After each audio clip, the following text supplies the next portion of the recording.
Hi, I'm Bonnie. And I'm Jordie. And in this video, we're going to show you how to kick an AFL ball properly. The key to being able to kick an AFL ball is to have good basic technique. While all players will have a different style of kicking, there are critical actions that should be consistent across all players.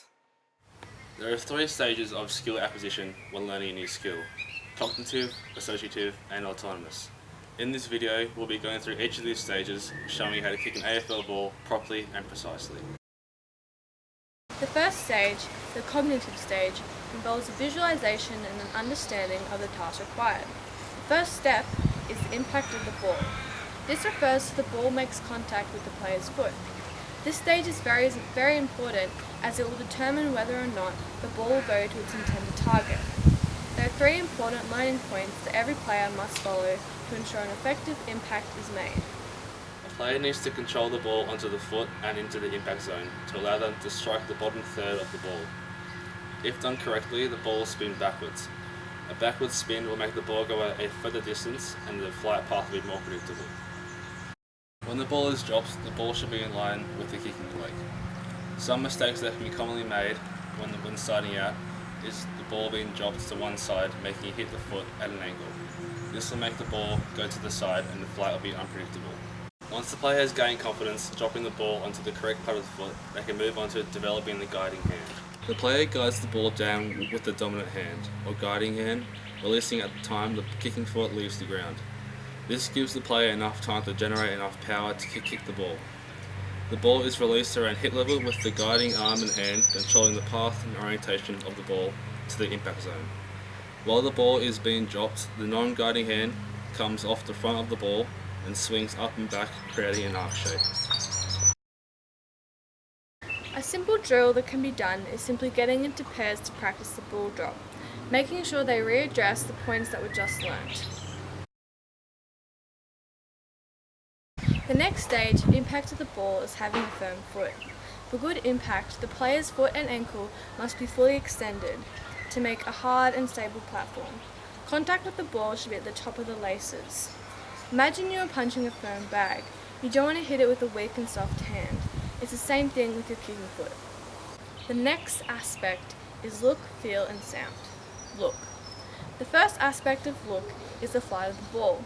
It should have backspin, which allows the flight path to be more predictable and allows the ball to go a further distance. Next is what a good kicking action looks like. Visualization of what a good grip, approach and height at which the ball is dropped helps to improve an individual's kicking technique. Feel. Feel refers to the tension and stretch of muscles felt when kicking. When the leg accelerates, there should be tension in the thigh and lower leg.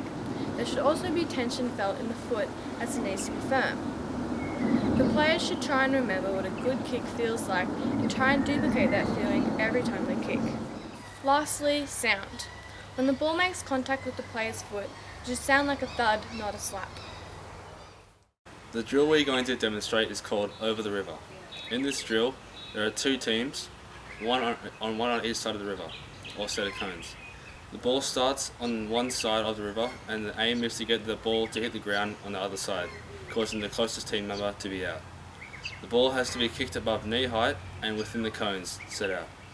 This drill requires accuracy and concentration. If the ball is kicked too short, too far, or you fumble it, you are out.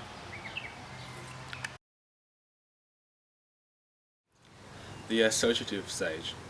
Practice and completing the skill. Once the player has gained an understanding of how to kick an AFL ball, practice is required to improve and develop.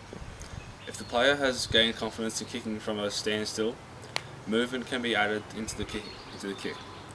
Kicking on the run adds a lot more power and penetration to the flight of the ball. An aspect of kicking while running is acceleration of the lower leg. To kick the ball while on the run with penetration and distance, it requires speed in the lower leg. Lower leg speed can be made in a number of ways, including taking a long, steadying last stride and leaving the kicking foot behind. At this point, the kicking foot comes forward in an explosive action to make contact with the ball. A simple drill that incorporates movement in the kicking simply be kicking with a partner and adding a few steps to the kick. The autonomous stage, the last stage, completing the skill without thought. At this stage, the player should be confident in kicking an AFL ball. The ball should be going to its intended target 9 out of 10 times. The player should be able to go through the movements required with ease and without much thought. Although the player is able to execute kicking, there are still areas that can be improved on, such as kicking under pressure, shot goals, and snapshots. The last drill is a game-like situation. The field is only a 30 by 50 metre rectangle. There are 2 teams, and to start off with, allow the players to be able to handball as well as kick. The aim is, like any other normal game, to get the ball into the goal.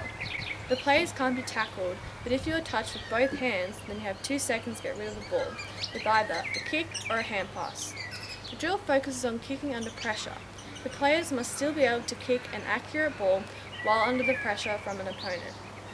That concludes our video on how to kick an AFL ball for the cognitive, associative and autonomous stages of learning. Thanks for watching.